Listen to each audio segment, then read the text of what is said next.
In a previous interview, you talked about struggling throughout the season. So what changed and how are you able to turn the page so that the end of the season went a lot better? Lexie Hull looked like she was about to vanish from the WNBA conversation entirely when the 2024 season tipped off. Remember, this was a 6th overall pick in 2022, a player who once lifted trophies at Stanford and carried herself like a future cornerstone. Yet, under former coach Christy Sides, she was collecting splinters instead of minutes. Relegated to the end of the bench, while other role players leapfrogged her in the rotation. Fans began to whisper, was Hull ever going to fulfill her promise, or was she destined to be just another draft bust, gathering dust? So you have basketball in your genes. Your grandfather played basketball, your dad, and you have a twin sister who you played basketball with growing up. What was it like growing up in that family dynamic? Well, we have a super competitive family, and, having my dad play basketball collegiately, knew that basketball was going to be put in my hands at an early age, but my parents were, super excited about having us try every sport imaginable. So yeah, we grew up, my sister and I, playing a little bit of everything. But then came the earthquake. Caitlin Clark, a once-in-a-generation talent, whose arrival didn't just adjust the Fever's lineup, it completely rewrote the entire identity of the franchise. Her game was electricity and sneakers, and she didn't just score, she pulled gravity. The second Clark walked into Indiana, the offense had purpose, the chemistry had fire, and every player's trajectory suddenly shifted. For Lexie Hull, this wasn't just a teammate joining the roster, it was a lifeline. I think it was important to get to know her off the court because I do think that, connections, getting to know people really play a part in the success of teams. Hull recently opened up in interviews with She's for Sports and the Dunker Spot, and let me tell you, she did not mince words. She peeled back the curtain on what actually changed in that locker room, how Clark's presence flipped her entire career arc, and what it says about the Fever's transformation from a stumbling mess to one of the most compelling stories in basketball. This isn't just about one player's incredible revival, it's about redemption, true leadership, and a culture shift that could define the future of the Indiana Fever. She's been called the clutch player by WNBA fans, and she was drafted to the W in 2022 with the Indiana Fever in the first round as the 6th pick. I'm talking about professional basketball player Lexie. Okay, so Lexie Hull's early months of 2024 were absolutely brutal. For all her college accolades and draft pedigree, she couldn't even crack the regular rotation. Players like Katie Lou Samuelson and Christy Wallace, who, let's be honest, had half her ceiling, were eating her minutes while Hull just sat there with a towel draped across her shoulders. At the beginning of the season, my playing time definitely looked different than it did at the end. So trusting that, I was staying ready, putting in the work so that when I did get the minutes out on the court, that I could take full advantage of them. So I was just really proud of myself for trusting the process and staying the course. That sting was so real. Going from a star at Stanford to a bench warmer in Indiana, the drop-off was a mental hurdle as steep as any physical challenge she'd ever faced.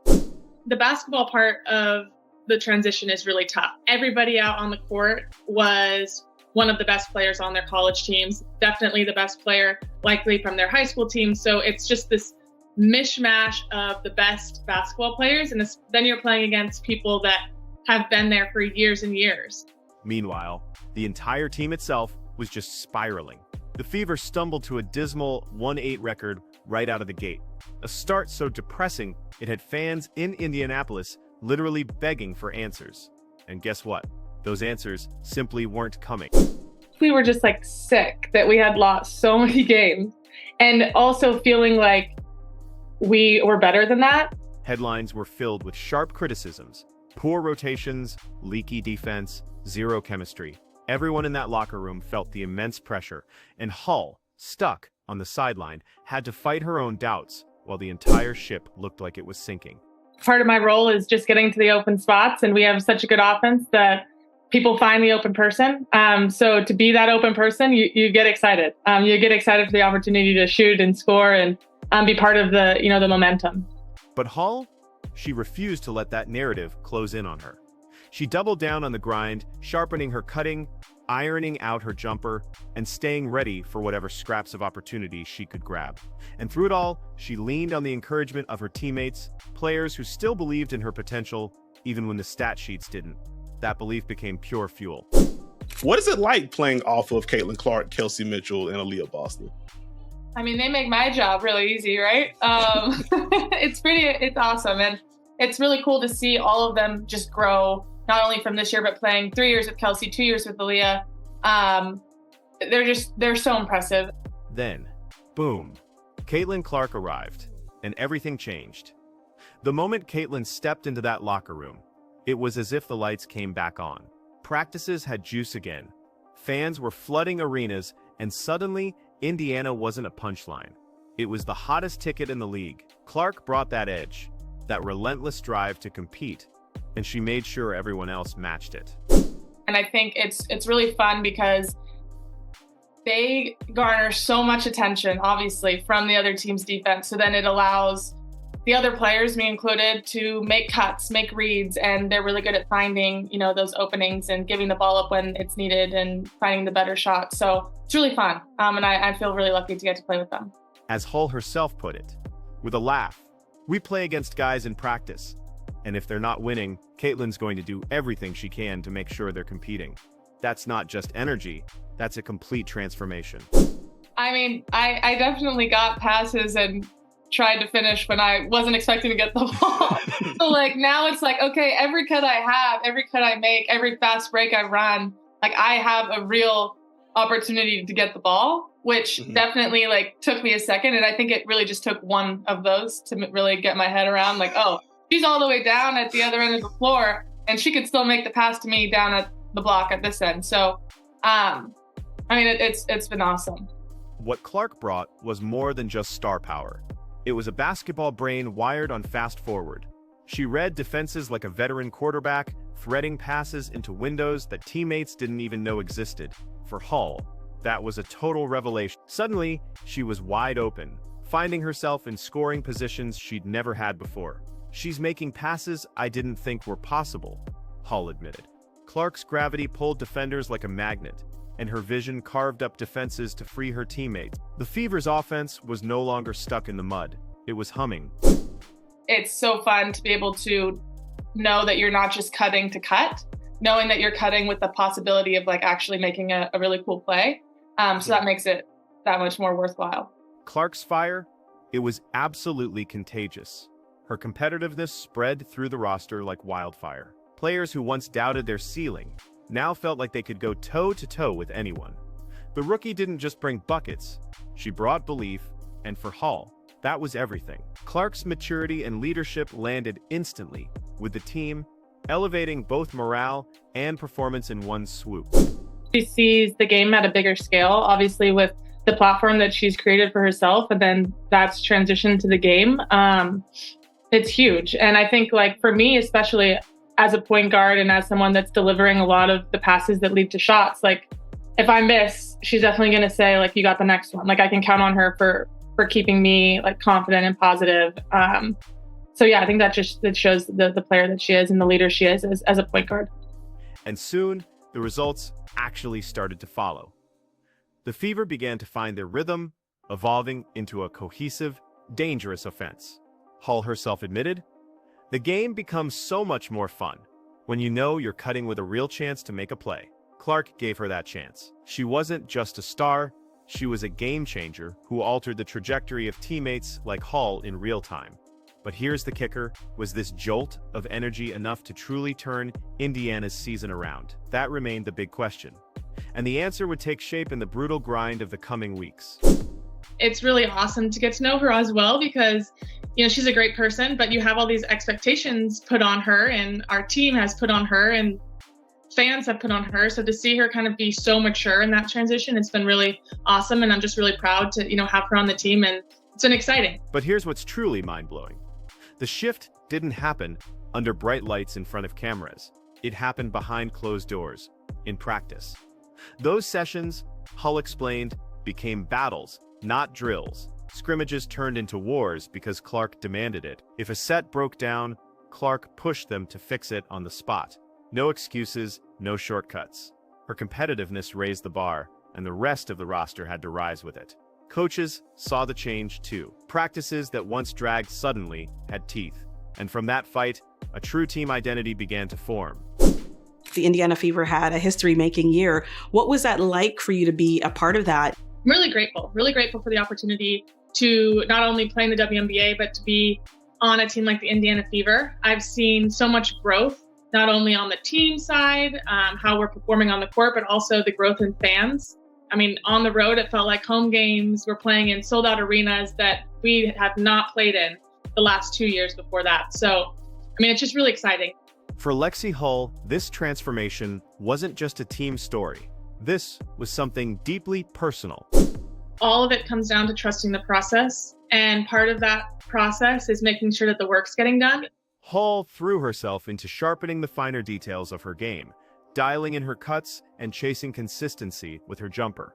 During the Olympic break, we had a full month of practice, she explained. Seeing those shooting percentages climb gave me the belief I needed. That work, in the dark, paid off in the light. By the time the second half of the season rolled around, Hull wasn't just another body off the bench. She had carved out a central role in Indiana's offense. I think one thing that our coaches did during that break, I mean, we had a full month of practice pretty much during the Olympic break, and they would put up every day after practice our shooting percentages from 2s and 3s during drills, during scrimmages, during everything. And I think that helped me because, some people would probably like, it's so annoying, whatever, but I personally liked it. And let me tell you, none of this happens without Caitlin Clark's presence. Clark's ability to warp defenses was like giving Hull an open runway. Kelsey and Caitlin attract so much attention, Hull said, that frees players like me to cut and find openings. And those openings started translating into buckets. Hull's percentages spiked, her confidence surged, and she started making critical plays in high-pressure moments. Suddenly, Indiana wasn't stumbling. It was surging. Numbers don't lie, unfortunately, and they're very drastic. My first 2 years, I was just so upset because I was putting in so much work, and my shooting percentages, I would granted get like 1 or 2 at the max, 3s a game. So it's hard to be super efficient when the pressure is really on for those couple shots.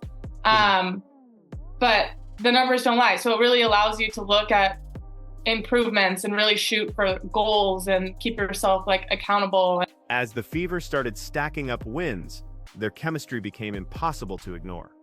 We never turned on each other, Hull shared. That unity, that mindset, that's what pulled us through the tough stretches. Fans recognized it too. Arenas that once looked half empty were suddenly packed wall to wall, and social media lit up with clips, praise, and rallying cries for this new-look Fever squad. Hull described the adrenaline of home games. Running in front of a sold-out crowd gave us a type of energy we hadn't felt in years. It's hard to put into words how much it meant. Indianapolis, once desperate for a winner, was buzzing again. All of these people were supporting me this whole time, and I didn't know that they were supporting me until that moment. So like, you kind of forget that there's these people behind the scenes until they come out of the woodwork and say like, I've been following along this whole time. Like, I'm so proud of you. And that just feels so good to know that there's, such a community behind everybody on our team, even when you don't hear it every day. But hold up. This was way bigger than just a comeback story. This was a statement. With Clark orchestrating and Hull blossoming, the Fever weren't just chasing a playoff berth. They were rewriting the ceiling of what this franchise could be. The only question left was, how far could this group actually go?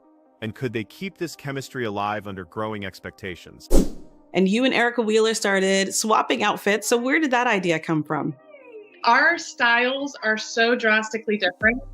So we were just joking, like, I wonder what it would look like if you could pull it off. And the first outfit was something so outside of what I would have ever picked out of my closet. And they're like, that's not going to look good on me. I'm like, all right, let's try. So then I tried it on and everyone was like, you pull it off, you pull it off. So then it just became part of the pregame tradition. And it's a really fun, lighthearted way to just, get us in the mood to play.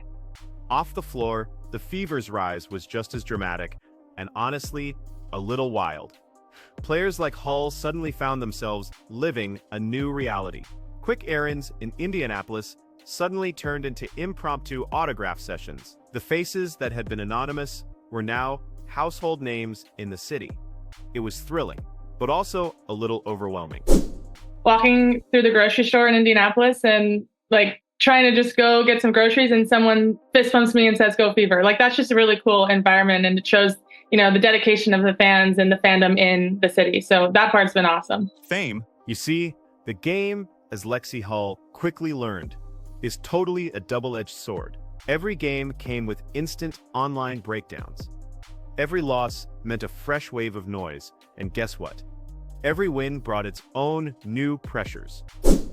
Pros, it's pretty obvious. We have people filling the stands. We have people cheering. We have people so excited for the individual success of the teams, but also the league as well as players. So there's so many more eyes on the game. Social media for them became both a massive blessing and a serious burden. Hull admitted that while the constant feedback could fuel motivation, it seriously tested her resolve. After losses, scrolling through those comments was a harsh reminder of just how heavy the spotlight had become. It's part of the job, but it's definitely not easy, she confessed, giving us a real window into the emotional toll of stardom. It's hard. It's easy to say, yeah, don't read it, but everybody does a little bit. And I think it's having that support system to help keep you on track. But through it all, the Fever leaned hard on each other. Their locker room became more than just a place to strategize. It became a sanctuary, a space where the focus stayed on growth, resilience, and camaraderie, rather than the endless chatter outside. This culture, built on accountability and genuine trust, gave the team the exact foundation it needed to thrive in a season that tested everyone. They weren't just surviving the spotlight, they were learning how to own it. The biggest thing is finding people to kind of get you out of that cycle and get you to thinking about the positive things you did, even though a lot of times people online aren't talking about the positive things. Okay, so the story of the Indiana Fever is genuinely remarkable. From a franchise that was, let's be honest, kind of a disaster, they became one of the most talked about teams in basketball. They proved that resilience and unity can completely flip an entire narrative. Lexie Hull's personal resurgence perfectly embodies that lesson. Her patience, her grind, her ability to seize her moment, all of it helped fuel Indiana's turnaround. But she's the first to admit it.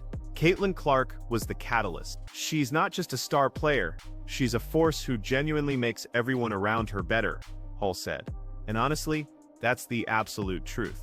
Clark lifted the entire franchise, both on and off the floor. The fact that people are talking about the WNBA, people are tuning in to our games, that's what we want to hear, and that's only going to get us farther as we go on. Indiana's rise wasn't only about stacking wins, it was about forging a whole new identity. Sold-out crowds, an absolutely energized fan base, and a team culture that valued accountability over excuses. It all set the stage for long-term success. Hull put it perfectly. We're not just playing for ourselves, we're playing for something bigger. Looking forward with Clark leading the charge, Hull thriving, and talents like Aaliyah Boston and Kelsey Mitchell ready to dominate, the Fever aren't just contenders anymore. They're quickly becoming a powerhouse in the making. I think it's moving in a good direction. I think that it's because it's more competitive and there's more eyes on it. The pool of coaches that we can choose from, I think, will only get bigger and bigger. I think we're going to have great coaches coming up, and just excited to see, what those eras look like. It's unpredictable at this point, but excited to, talk about it in a year from now. But make no mistake, this is only the beginning. The Fever have shown they can weather adversity and build momentum. The only question left is, can they now take the massive leap from being contenders to truly joining the WNBA elite? Only time will answer that. So, what do you think? Are the Fever ready to cement themselves as one of the league's truly great teams